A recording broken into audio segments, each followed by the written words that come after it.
Hello everybody.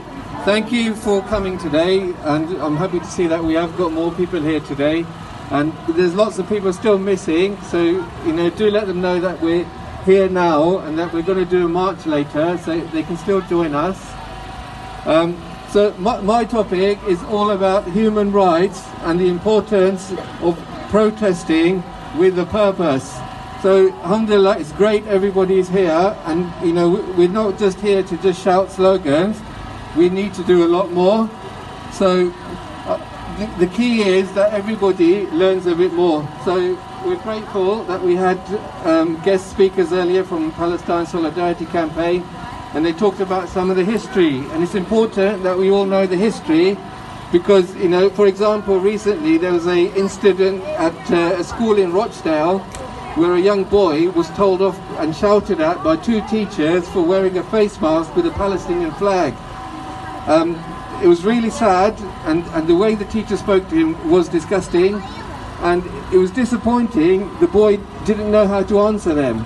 I mean, he was smart enough to at least record the conversation, but he didn't know how to answer. So it's up to all of us, the adults and the children, to learn the facts and argue back and explain why this is not just a war, that it's not complicated, there's not two sides, there is one side, one story, and everybody needs to know that story. So one of the first ones I'm going to talk about is B'Tselem. It's actually an Israeli human rights organization. So there's lots of people in Israel, including mainly Jewish people, who are not happy with the apartheid, the racism and the terrorism of Israel, and they object to it. There's lots of refuseniks as well, people in the Israeli army who do not like any of this and any of these crimes. So that's their website. We are going to submit these to everybody else as well, and we're going to run a course on social media for everybody, and especially the younger ones. The interesting thing with B'Tselem is on 21st of January they officially declared Israel as an apartheid state. Apartheid is a system of racial segregation. So most of you are probably familiar with apartheid in South Africa and how they managed to overturn that. So look into that, and that's the new phrase for everybody. Israel is an apartheid state. Secondly, we've got Human Rights Watch, another good organisation with lots of reports about the crimes in Gaza, in West Bank, in the occupied Golan Heights, and even within what they call Israel. And these are crimes against Palestinians and others. The next one is the ICC, and that's not the Cricket Commission, it's the International Criminal Court.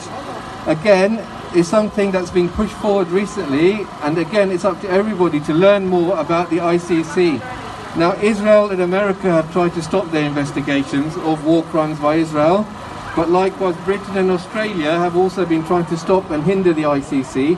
So it's up to all of us to learn more about their work and promote their work further. One of the other things I want to show everybody about is on the media, not all the time, especially mainstream media, they show like a fake map of Palestine. So usually they'll show that as the West Bank, as a big area, but they fail to show the rest of the occupation by Israel, which is twice as much. And again, they wrongly imply that that's all of Palestine, that's plenty of land. Why are they arguing? They also refer to 1967 borders, but we say, what about the 1948 borders? Let's go right back to the beginning. Now, if you look at the actual map of West Bank, 18% of the West Bank is actually controlled by Palestinians. The remainder, 82%, is controlled fully or jointly by Israel. And the reason that's important is because there's talk of a two-state solution, but that's not going to happen because of the occupation and the fact of there's all these illegal Israeli settlements. And this is why, with the settlements, it's important that you know the story and why we're against all settlements, especially in the West Bank. They're basically stealing all the land, all the homes, the water, building private roads, So in the future, even if there is a Palestinian state, it will be a pointless state with no real control of power. The other thing which everyone does need to know about, especially the younger people, is that there is a social media war going on, and it is heavily funded by Israel as well to promote their nonsense message. But it's important for everybody else to get onto their own social media. You know, it's free. Twitter is free, Facebook is free, WhatsApp, Instagram, all free. So nobody's got, you know, a reason not to. You know, most of us, you know, we use it, we take a picture of our food and our kebabs and we share it with our friends. You know, why not share a serious message, something more important than that? Now here's some hashtags. So hashtag Free Gaza, Free Palestine, Hands Off Al-Aqsa, End the Siege. There's a new one, Israel Stop Playing Victim. So again, Israel is always playing the victim. They're always pretending that they're under attack from the Palestinians and they're afraid and they're scared. And that's all complete and utter rubbish. You know, they're the occupying force. They are the equivalent to the Nazi Germans who occupied France. And people need to remember that, and that's the actual narrative. There's also hashtag, and that's the actual narrative. There's also hashtag BDS and hashtag Nakba. You know, whatever you post these hashtags, get them up. And there's lots of signs with all the hashtags, so use them, post them. Another amazing thing that happened this week on Wednesday, the Irish Parliament, they had a vote and they recognised the annexation of Palestine. So it's the first EU country to recognise the annexation of Palestine. And again, you know, support the Irish. You know, the party that ran it was Sinn Féin, who Britain many years ago used to call terrorists as well, but they proved them wrong. Like the Palestinians, Sinn Féin are freedom fighting. And, you know, they want their freedom. They know about oppression. So again, remember, these are all current news stories. All this protesting makes a difference, but you all need to know the facts of what's going on. It's not just what you see on TV. There's stuff you all have to go and learn about.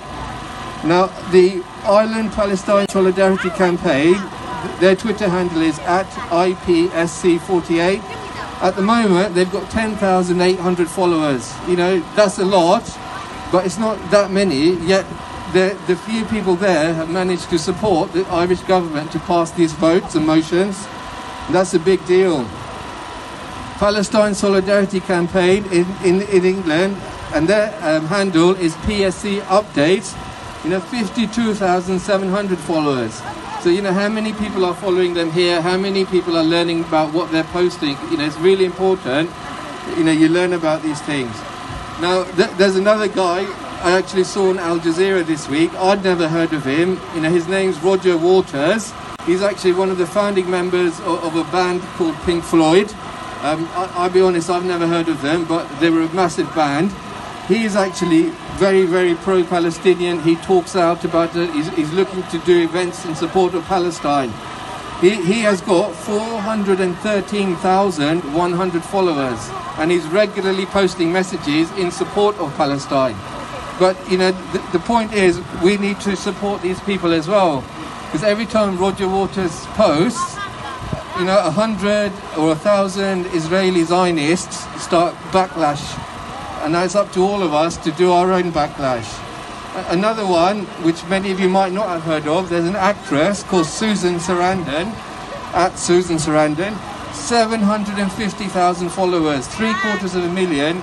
Again, very pro-Palestine, very much, you know, anti-Zionism, anti-Israel, anti-occupation.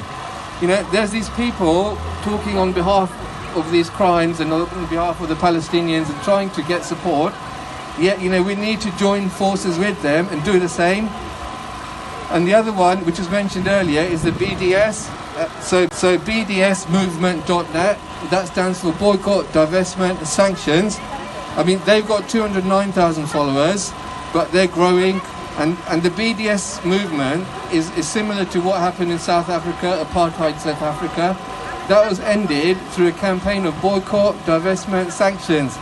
So basically, we want everybody to do the same, boycott Israel, divest from Israel, put sanctions on Israel, and that's also companies that are basically supporting Israel. So the next one is actually a magazine cover I put up. and it's to do with Waitrose. So a while ago, Waitrose promoted a magazine called Taste of Israel, and it's so ridiculous that they actually started calling Palestinian food Israeli foods. They claim that hummus is Israeli.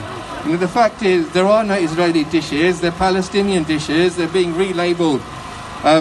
But there's a big campaign against Waitrose as well. So again, the more people that say it, the better. And even if we don't shop there, we'll have friends, neighbours, teachers who shop at Waitrose. It's important to let them know why we should boycott places like Waitrose, who normalise these crimes and the Israeli apartheid.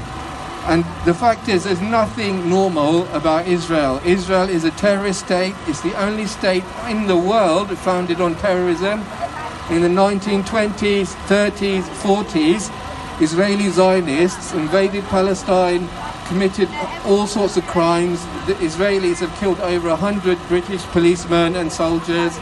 They've killed thousands of Palestinians and thousands of women and children as well, non-combatants. And again, it's important people know the facts and talk about the facts. So to end up, what I was starting with was that protest with a purpose. We're not just going to shout slogans today and then forget about it tomorrow.